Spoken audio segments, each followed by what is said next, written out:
I'm 92 years old, and I spent 47 years chasing success.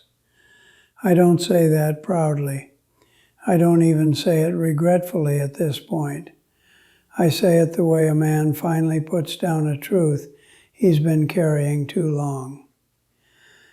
It cost me my family, though I didn't understand that while it was happening.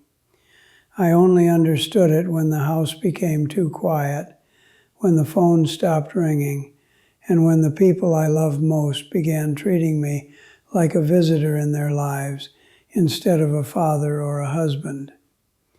At my age, there's no point in smoothing the rough edges of a story. You stop trying to make yourself look better. You tell it plain because there's no one left to impress and nothing left to lose by being honest. Maybe someone listening will hear something I wasn't wise enough to notice when it mattered. These days I wake long before sunrise, not out of discipline anymore, just habit. For decades I trained my body to rise early, to stay busy, to feel useful. Now I sit on the edge of the bed and let the minutes pass, because there's nowhere I need to be and no one waiting for me to show up. The house feels bigger than I remember, or maybe it hasn't changed at all. Maybe it's me, slower now, older now, and more aware of how empty it feels. I don't talk much anymore. There's no one to talk to. My children call on holidays or birthdays. They ask politely how I'm feeling, how my health is, whether I need anything. Their voices are gentle but distant, like speaking to someone they remember caring about, but can't quite reach anymore. I don't blame them for that. Children learn distance from the people who raise them. My story doesn't begin with a single mistake or a dramatic moment. It begins with ambition, pure and simple. In my 20s, I wanted to be someone respected, someone successful, someone who could provide, who climbed ladders, who didn't settle. My father worked a simple job his whole life, and though I loved him, I swore I'd do more. I swore I'd give my family a life he never had the chance to enjoy. I married young. My wife was gentle, patient, calmer than I ever deserved. I didn't know much then, but I knew she steadied me in ways I didn't even understand. When I told her I was going to make something of myself, she smiled like she had no doubt about it. That smile carried me longer than I realized. Back then, ambition felt noble.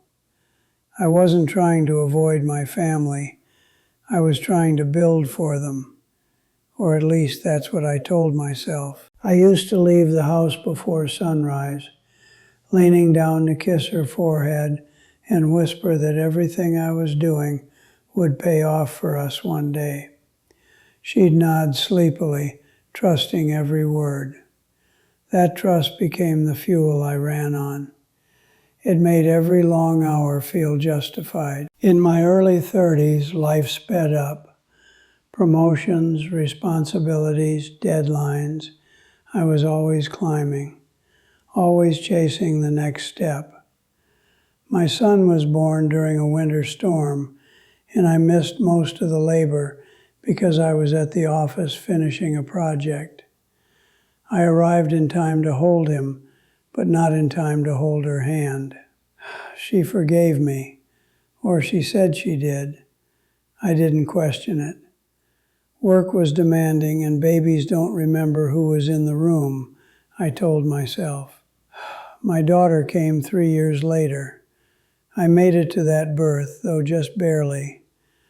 I remember standing there feeling proud, important, exhausted, like I was doing everything a man was supposed to do.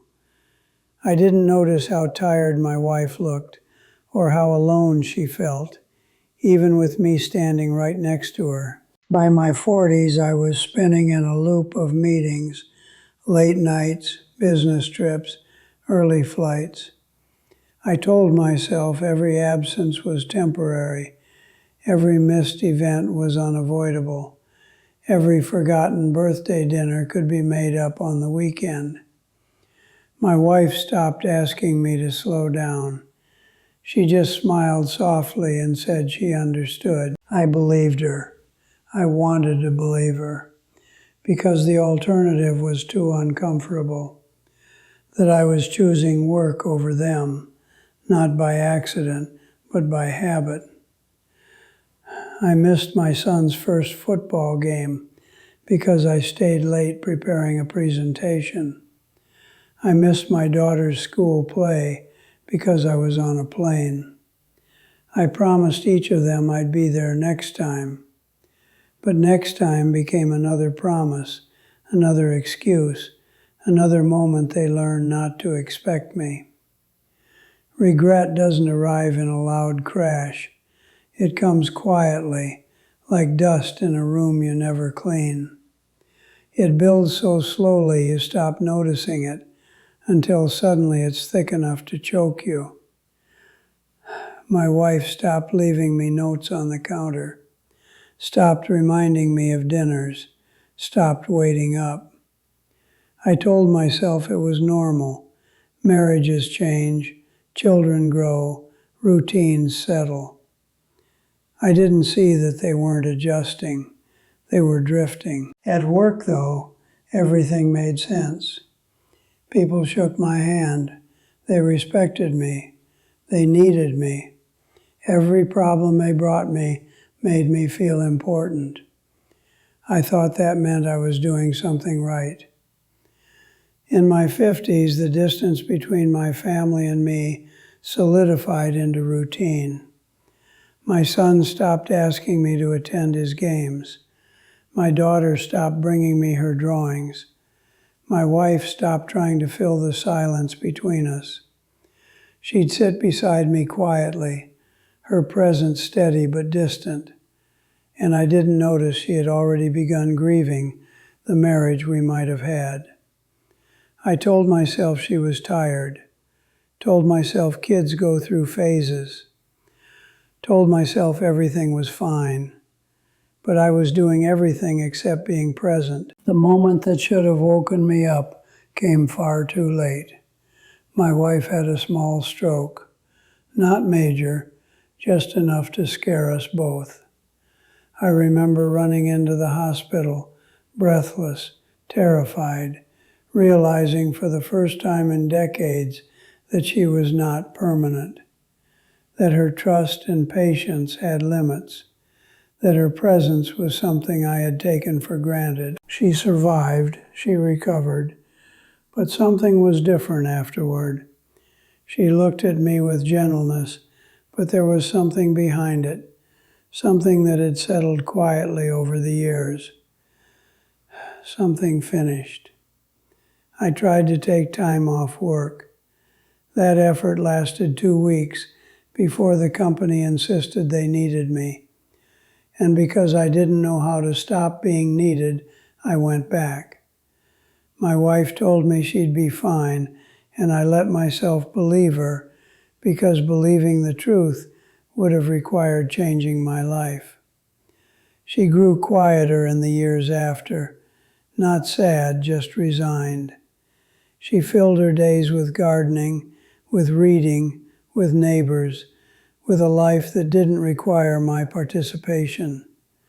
My children called her often, visited her, but their conversations with me were shorter, shallower, polite. Children don't blame their parents directly. They simply adjust their expectations. At 68, I retired. I thought I'd walk into a warm home full of gratitude and connection, as though my presence would be celebrated after years of absence. Instead, I stepped into a quiet I didn't know how to bear. My wife had her routines. My children had lives of their own. I wandered the house like a guest, searching for something familiar. Retirement didn't return my family. It only reminded me that I had spent decades drifting away from them.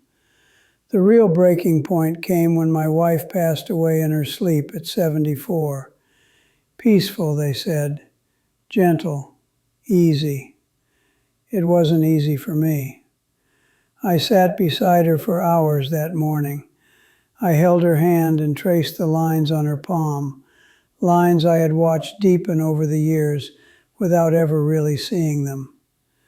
I whispered apologies into the quiet room, not because I expected forgiveness, but because I needed to finally say the words I should have said decades earlier. She deserved more than the scraps of time I gave her, more than my routines, my exhaustion, my promises.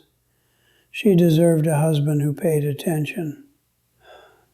After the funeral, my children were considerate, too considerate. They spoke to me the way you speak to someone fragile. They cleaned around the house. They checked on me. But they didn't know how to speak to me because I had never shown them who I was outside of my work. I live alone now. I eat alone. I spend most holidays alone unless one of them remembers to invite me for an hour or two. I don't resent them for it. How could I? Distance learned in childhood grows into distance in adulthood. I used to think success meant achievements, wealth, status, things you could show others. But none of that holds your hand when the world feels heavy. None of that sits with you at breakfast. None of that calls you just to hear your voice. None of that fills an empty house with warmth. At 92, I see something I never understood when it mattered.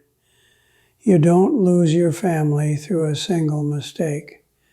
You lose them through the small moments you don't show up for. You miss dinners, the postponed conversations, the birthdays you turned into promises for another day, the gentle smile on your wife's face when she stops asking for your time because she already knows the answer. I don't have advice to give. I don't think I've earned the right to tell anyone how to live. But if something in my story touches something in you, maybe that's enough to make you pause for a moment, enough to look at the people who love you while they are still close enough to see clearly. If this meant something to you, I'm grateful. Speaking these words aloud doesn't fix what I've broken, but it lightens the silence a little. Whatever time remains for me, I'll carry these truths quietly, the way a man carries the weight of things he finally sees clearly. Far too late to change them, but not too late to acknowledge them. And maybe at this age, that's the closest thing to peace I will ever have.